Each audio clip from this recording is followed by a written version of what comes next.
सुबह के 9 बज चुके थे। राधा अपने कमरे में अभी तक सो रही थी। नाश्ते की टेबल पर उसकी हम उम्र भाभी शालिनी सभी का मनपसंद नाश्ता बनाकर सभी का इंतजार कर रही थी। उसे 10 बजे कॉलेज पढ़ाने के लिए भी जाना था। राधा की इंजीनियरिंग की पढ़ाई पूरी हो चुकी थी। घर बैठकर नौकरी के आवेदन कर रही थी। 1 साल हो गया था, कहीं नौकरी नहीं लगी। अब तो देर रात तक टीवी देखना और सुबह देर से उठना, सारे दिन फ़ोन पर दोस्तों से बातें करना उसकी दिनचर्या बन गई थी। किसी भी काम में वह अपनी भाभी की मदद न करती, जबकि शालिनी घर और कॉलेज दोनों को काम संभालती। जब राधा के पिता पंकज इस बात का विरोध करते, तब राधा की माँ शकुंतला कहती, अरे राधा तो थोड़े दिन की मेहमान है, शादी होकर ससुराल चली जाएगी, अभी उसे आराम करने दो। शकुंतला हमेशा खाने पीने, पहनने ओढ़ने, काम आदि में बहू बेटी में भेदभाव करती। घर में कोई मेहमान या पड़ोसी आते तो सासू माँ का रूप कुछ और ही होता। वे कहती, हम तो बहू बेटी में कोई भेदभाव नहीं करते, परंतु सासू माँ की समानता का पैमाना शालिनी जानती थी।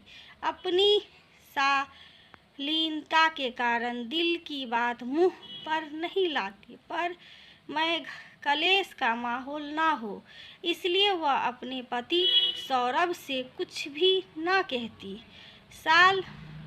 1 साल बाद राधा की शादी मुंबई के महानगर में संपन्न परिवार में हो गई। कुछ साल बाद शालिनी और राधा दोनों को मां बनने का सौभाग्य प्राप्त हुआ। राधा को प्रसव के लिए मुंबई से मां के घर बुला लिया गया। शालिनी अपनी मां के घर न जा सकी, क्योंकि उसने अपनी मां को बचपन में खो दिया था। घर में कोई और जच्चा बच्चा की देखभाल करने वाला न था। शालिनी ने एक बेटी और राधा ने एक बेटे को जन्म दिया। बेटे और बेटी की मां की देखभाल में भी भेदभाव किए जाने लगा। राधा को ज़्यादा आराम करने दिया जाता था। शालिनी 2 हफ्ते बाद ही घर के काम में जुट गई, जबकि कॉलेज से 6 महीने की छुट्टी मिली थी। शकुंतला खाने पीने की चीज़ों में भी बहू और बेटी में पक्षपात करती। यहाँ भी माँ शकुंतला का झुकाव बेटी के प्रति अधिक दिखाई देता। समय बहुत बलवान है। हुआ कुछ यूं, एक दिन रात को शकुंतला देवी की हालत बिगड़ गई। अचानक खून की उल्टी होने लगी। तुरंत अस्पताल ले जाया गया। निरीक्षण के बाद पता चला कि शकुंतला जी को पेट में कैंसर है, जो अपनी तीसरी स्टेज पर है। डॉक्टरों ने कहा कि यदि इनका इलाज मुंबई शहर के टाटा मेमोरियल अस्पताल में कराया जाए तो शायद सफलता मिल सकती है। आनन फानन में बेटी राधा को फ़ोन लगाया गया, जो कि मुंबई में रहती थी। शकुंतला जी की लाडली बेटी राधा बच्चा दोनों होने का बहाना बनाकर अपनी ही मां को इलाज के लिए मुंबई बुलाने के लिए असमर्थता जता दी। लाडली बेटी से किसी को ऐसी उम्मीद न थी। उधर बहू शालिनी के भाई 1 महीने पहले ही मुंबई में तबादला हुआ था।